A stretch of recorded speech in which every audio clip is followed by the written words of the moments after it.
Gentlemen, what we are told about the friend zone is a fictional fantasy. Whether you listen to the red pill community, whether you listen to some guru online, whether you're listening to somebody that's super angry at the world, or somebody trying to sell you a book or a course or a class or a one-on-one consultation, our mental health is under attack by the world. It's not under attack by women or men or however people want to identify as their gender. It's not under attack by specific groups. It's under attack by the world because we are coming into a phase of the world where people are starting to look to sell single men items like therapy. Okay. Now, I'm not telling you don't go seek therapy. I want to make sure that's clear. I am not telling you that whatsoever. What I am telling you is the world is trying to sell us a bag of goods because they don't want us to know the brutal truth about a lot of things. And today we're going to talk about the friend zone and what the brutal truth that no one wants to tell you. And the reason why is because it doesn't make you any money. And it doesn't make them any money either, realistically. Okay? So the three key points we're going to cover, I'm going to cover key number one right now. The key point behind the friend zone is what the construct is, okay? The construct of the friend zone is a emotional and psychological box that we put people in, okay? So a lot of times we categorize how we view people in our lives. We have best friend, best buddy, girlfriend, side chick. I mean, there's all kinds of just constructs that we create, and the friend zone is one of those constructs. Now, the friend zone is constructed to be an emotional barrier to keep someone close, but not too close.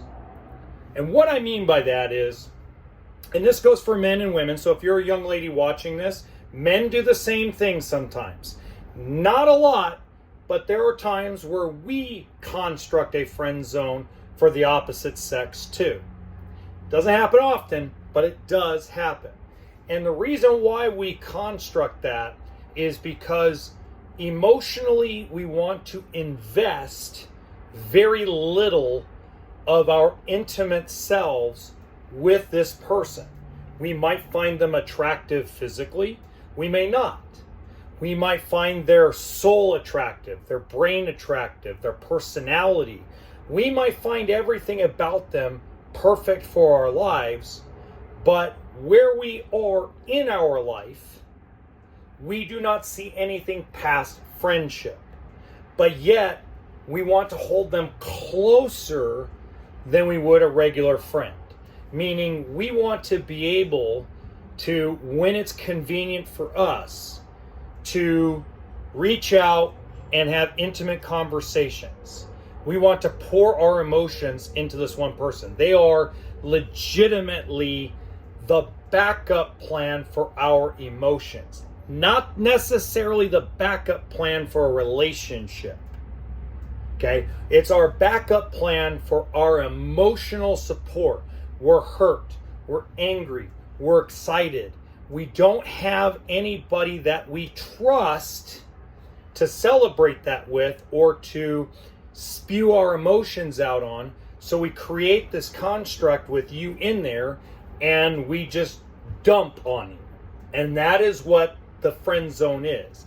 It is an emotional dump. And in our mind, we're going to do whatever we can to keep that emotional dump there. Meaning, if we start seeing him walk away, we start going, well, maybe we can, maybe down the road, we might be able to be together. We start throwing breadcrumbs out because we don't want to lose that emotional backup, that emotional support, that dump system. Okay?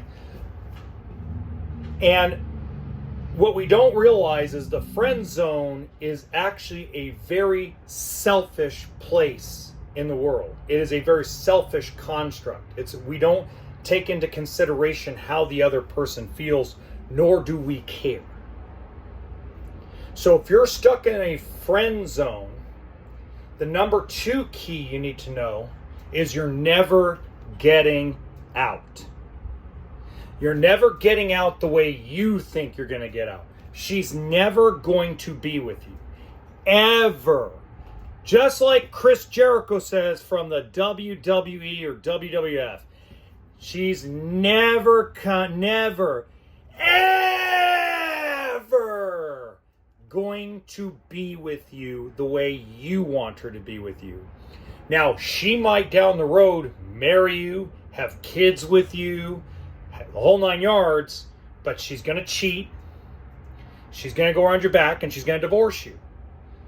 Okay?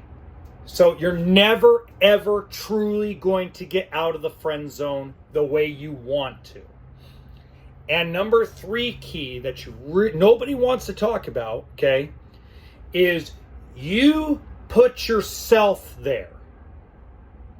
That's a hard truth. Now we're going to break down each key real quick, okay? But the number 3 key is, gentlemen, you put yourself there.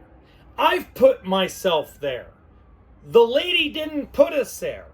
We put ourselves there because we thought the closer we get to them, the more we're there for them, the more we're going to be showing up for them, the more they're going to want us. And I'm sorry, this is going to sound harsh, but that's bullshit. Okay? And I'm going to tell you why, okay? The reason why we will never get out of the friend zone the way we want to is because let's say you're dating a man. Let's say you're a gentleman, you're homosexual, you're dating another man.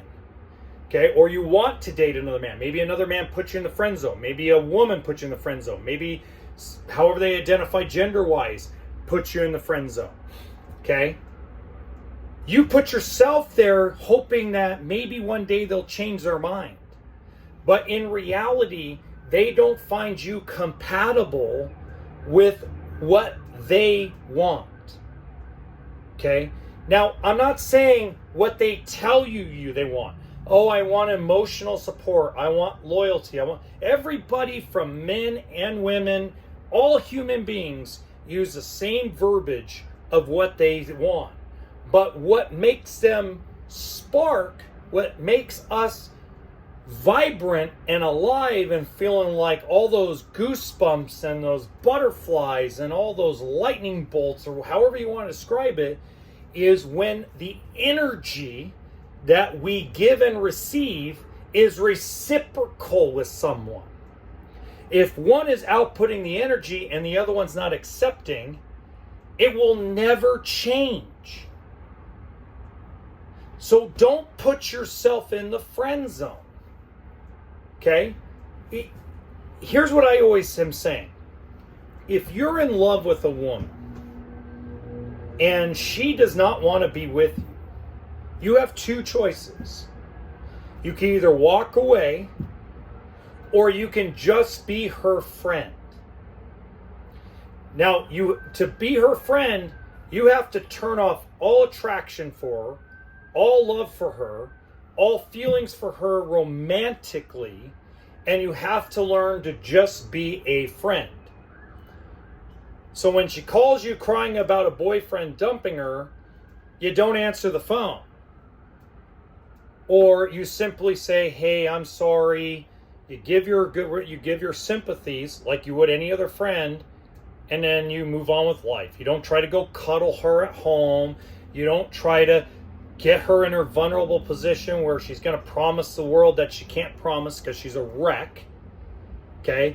You can't go over and try to take advantage of her and try to sleep with her and have sex with her because it's your only shot you're ever going to have. You can't do that. You got to just turn that sucker off. And that's hard to do. It's almost impossible to do. The best way is to just walk away. Be acquaintances.